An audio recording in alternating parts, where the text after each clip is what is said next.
여러분 구약 성경을 읽어보게 되면 여러 가지 재미있는 스토리, 사건들이 많이 있습니다. 그 중에 하나가 야곱과 그의 일가족 70명의 애굽에 들어가서 430년 동안 노예로 살다가 출애굽한 내용을 기록한 것이 바로 출애굽기입니다. 다르게 표현하게 되면 고대 이집트 제국을 탈출한 사건, 역사적인 사건이 있어. 오늘 여러분들에게 소개해드리고 싶은 내용은 하나님의 인도하심을 받기 위해서 하나님의 은혜를 구하는 당시의 지도자인 모세의 간절한 기도를 여러분들에게 좀 소개를 해드리고 싶은 것이 있어요. 들어갈 때는 70명이었습니다. 그런데 나올 때는 장정만 60만 명이고 부녀자와 아이들까지 포함하게 되면 적게 잡아도 한 200만 명이 넘었을 것이라고 합니다. 하나님께서는 그 많은 사람들을 모세에게 맡기고 모세를 통해서 이끌어 가도록 도와주시죠. 대부분의 사람들은 모세의 지도를 따르고 순종하는 사람들이었습니다. 그런데 그 중에는 모세에게 대들고 반역할 뿐 아니라 다른 사람들을 선동해서 많은 무리를 이끌고 이 모세와 하나님을 대적하는 사람들도 있었습니다. 모세가 인도할 때에 자기 발로 따라와 놓고 나서도 마음에 안 들게 되면 왜 우리를 이끌어내느냐 피곤하게 따지는 사람들이 있었다는 얘기죠. 그러는 가운데 이 모세가 10계명을 받기 위해서 시내산에 올라갑니다. 거기에서 40일을 금식하며 기도하죠. 모세가 안 보이는 사이에 백성들의 마음이 금방 하나님 말씀에서 멀어지게 됩니다. 사람들이 마음이 이런 거예요. 모세가 잠시 동안 보이지 않게 되니까 금으로 송아지를 만들어 놓습니다. 그리고 그것이 자기들을 인도해낸 신이라고 먹고 마시고 춤추고 세상 말로 말하게 되면 그야말로 놀고 있네 라는 표현이 적당한 것 같아요.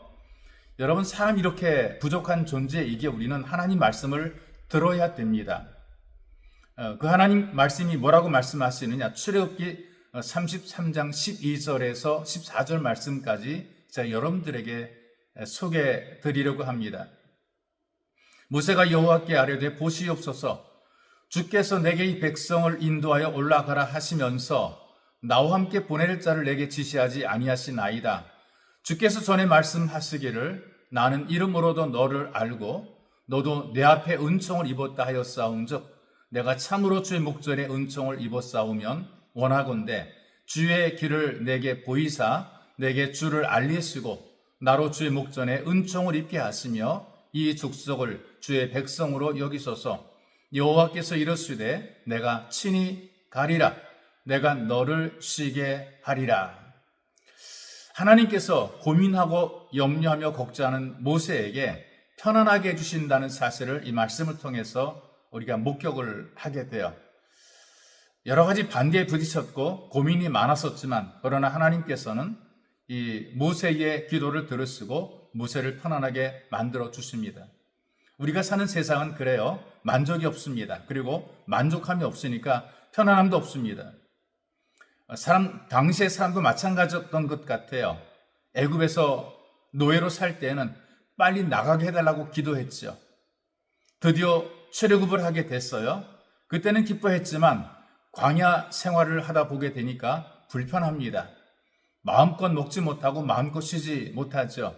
사는 게 편치 못하다는 것이죠. 늘 여기에 대한 불평과 불만이 있었던 것 또한 사실입니다. 이렇게 해줘도 불만이고 저렇게 해줘도 불평과 불만입니다. 39살 된 회사의 중역이 퇴근했어요. 집에서 저녁 식사를 하고 TV 뉴스를 보다 갑자기 심장 발작이 일어납니다.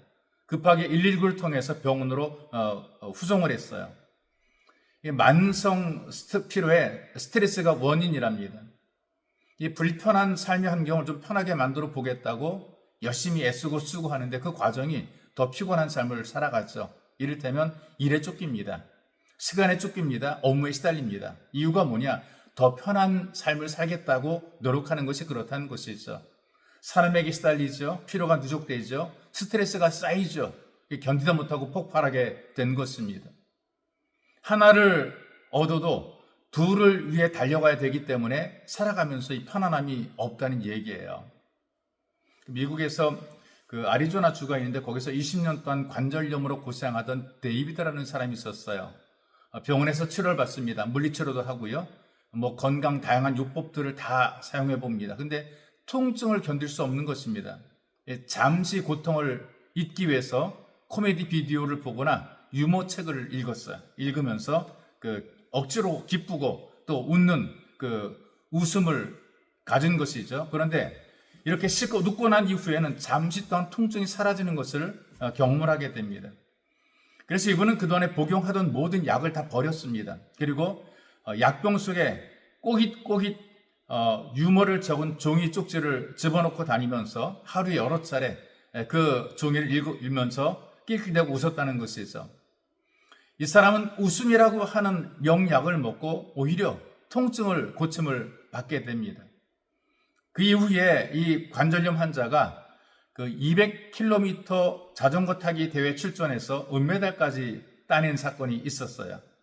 코미디언 때문에 웃으면서 유머 때문에 웃으면서 그걸 통해서 오히려 약이 되고 건강을 회복하게 되는 것이죠. 그렇다면 우리 하나님 아버지께서 우리를 편안하게 만들어 주신다면 우리의 인생, 우리 삶에는 놀라운 기적이 일어날 수 있습니다.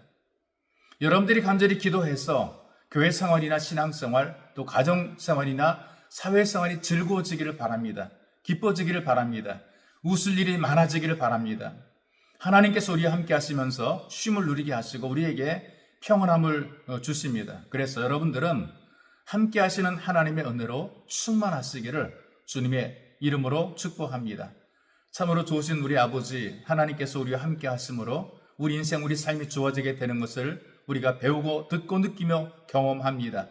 세상에서 웃음을 통해서도 통증이 사라지는데 전능하신 하나님 아버지께서 우리와 함께 하실 때에 인생의 모든 통증이 사라지고 하나님께 감사드리는 복이는 예배자가 될 줄로 믿습니다. 하나님 말씀을 듣는 모든 죄 백성들에게 기쁨을 주시고 평안함을 주옵소서.